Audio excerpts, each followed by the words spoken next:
حضور علیہ السلام سے جب پوچھا گیا کہ حضور سب سے بڑا گناہ کون سا ہے، تو آقا کریم علیہ السلام نے فرمایا کہ سب سے بڑا گناہ یہ ہے کہ ان تجعل للہ ندًا، کہ تو اللہ کے ساتھ کسی کو شریک ٹھہرائے، وہو خلقک، حالانکہ اس نے تجھے پیدا کیا، تجھے تخلیق کیا اور تو اس کا شریک بنا کے بیٹھ جائے، کہا یہ سب سے بڑا گناہ ہے۔ تو راوی نے عرض کی قلت ثم ایو، حضور پھر اس کے بعد؟ تو آقا کریم نے فرمایا ثم ان تقتل ولدک خشیۃ ان یطعم معک، تو بچے کو اس لیے قتل کر دے کہ یہ کس طرح میں اس کو پال سکوں گا، بچے کو ضائع کر دینا، اس کو قتل کر دینا۔ اللہ فرماتا ہے نحن نرزقکم وایاہم، ہم تمہیں بھی رزق دیتے ہیں ان کو بھی دیں گے۔ تیسری بات حضور نے فرمایا ان تزانی بحلیلۃ جارک، آپ ہمسائے کی بیوی کے ساتھ بدکاری کریں، تو یہ بڑے گناہوں میں سے، ہمسایہ ماں جائے کی طرح ہوتا ہے، اس کی دیوار سانجھی ہوتی ہے، اس کی عزت سانجھی ہوتی ہے، اور اگر کوئی شخص طاق میں رہے اور ہمسایوں کے گھر گھس کے ان کی آبرو ریزی کر دے، تو یہ تین بڑے گناہ جو ہیں ان میں سے ایک بڑا گناہ اللہ کے محبوب علیہ السلام نے ارشاد فرمایا۔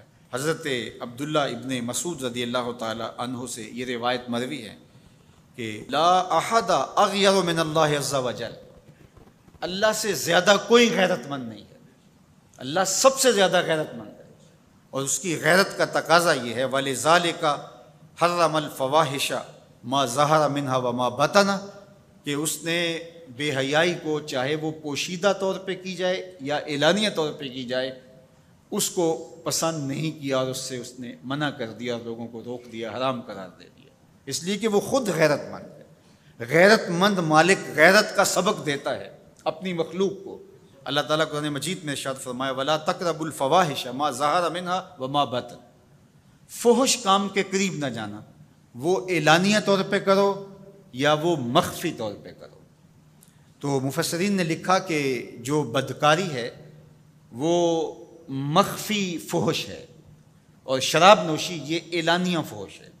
شراب نوش جو ہے وہ چھپ نہیں سکتا، بدکار بعض اوقات ایک مدت کے لیے چھپ جاتا ہے، لیکن یہ بات ذہن میں رکھیے کہ جو بدکار ہے وہ دنیا کے اوپر رسوا ضرور ہوتا ہے، اس کے چہرے کا نور چھین لیا جاتا ہے، اور اس کے اوپر مصیبتیں مسلط کر دی جاتی ہیں، اور اللہ کے قہر و غضب کا شکار ہوتا ہے، اس کی دعائیں قبول نہیں ہوتی، نیک لوگوں کی دعاؤں سے اس کا حصہ نکال لیا جاتا ہے، لیکن بہرحال ایک مدت کے لیے چھپ جاتا ہے۔ لیکن شرابی اپنے جرم کو نہیں چھپا پاتا، تو کہا کہ جو مخفی جرم ہے وہ بدکاری ہے، اور جو ارشاد فرمایا قرآن نے کہ جو ظاہر جرم ہے اس سے مراد جو ہے وہ الخمر ہے، شراب ہے، اور ہر نشہ دینے والی چیز سے حرام کی حرمت آئی، کل مسکر خمر و کل خمر حرام، فرمایا ہر نشہ آور چیز شراب ہے، اور ہر شراب حرام قرار دے دی گئی ہے۔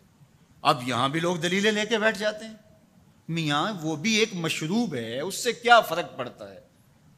میاں جب رب نے کہہ دیا تو بات ختم ہو گئی۔ ایک یہودی کے پاس ایک مسلمان مہمان ٹھہرا، تو اس نے انگور پیش کیے، تو اس نے بڑے شوق سے لیے، تو تھوڑی دیر کے بعد وہ شراب لے آیا۔ اس نے کہا استغفر اللہ، میں مسلمان ہوں، میں شراب نہیں لیتا۔ تو اس نے ہنس کے کہا یہ جو انگور آپ نے کھائے ہیں شراب اسی سے کشید ہوتی ہے۔ تو اس مسلمان نے کہا کہ آپ کی اہلیہ کدھر ہے؟ تو وہ اپنی اہلیہ کو بلا لایا، تو کہا آپ کی کوئی اولاد بھی ہے؟ کہا ہاں میری بیٹی ہے، اس کو بھی بلا لاؤ۔ تو اس کو بھی بلا لایا۔ جب دونوں آ کھڑی ہوئی تو کہا کہ یہ حلال ہے تیرے لیے، اور یہ بیٹی اسی کی ہے، اور یہ حلال نہیں ہے۔ تو جب اس یہودی نے یہ بات سنی فقال اشہد ان لا الہ الا اللہ وحدہ لا شریک لہ واشہد ان محمدا عبدہ ورسولہ۔ کہا اتنی خوبصورت دلیل، اتنی خوبصورت دلیل۔ کہا انگور سے شراب نکلی ہے تو شراب حرام کیوں، انگور حلال کیوں؟ تو کہا مجھے یہ بتاؤ کہ تمہاری بیوی تمہارے لیے حلال ہے، تمہاری بیٹی تمہارے لیے حرام کیوں؟ کہا بات سمجھ میں آ گئی۔ تو میرے رب نے بعض کا تو اس کی حکمتیں ہمارے علم میں نہیں ہوتی، اور حکمت نہ جاننے کی وجہ سے ہم کہتے ہیں کہ یار یہ بات سمجھ میں نہیں آتی۔ یہی تو ہمیں بتایا گیا کہ جو سمجھ میں آئے اس کو بھی ماننا ہے، جو نہیں سمجھ میں آئے اس کو بھی ماننا ہے۔ ہم جنت کو مانتے ہیں نا، دیکھا ہے، یا رب کو مانتے ہیں، دیکھا ہے، وہ سمجھ میں آتا ہے، تو دل میں تو آتا ہے، سمجھ میں نہیں آتا۔ میں جان گیا بس تیری پہچان یہی ہے۔ ہم تو سب سے بڑی حقیقت کو بغیر دیکھے مانتے ہیں، بغیر سمجھے مانتے ہیں۔ ادراک فہم کی حدود سے ورا ہے، عقل و خرد کے دائروں سے ورا ہے، لیکن اس حقیقت کو ہم مانتے ہیں تو اس کے کہے ہوئے کو کیوں نہیں مانتے؟